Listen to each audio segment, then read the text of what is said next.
पिचलेला इझलेला हो कधी न तुला कळला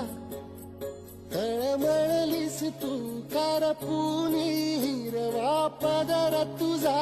जळला छळ केला पिढी जात तुझा ग उखडून भंगराई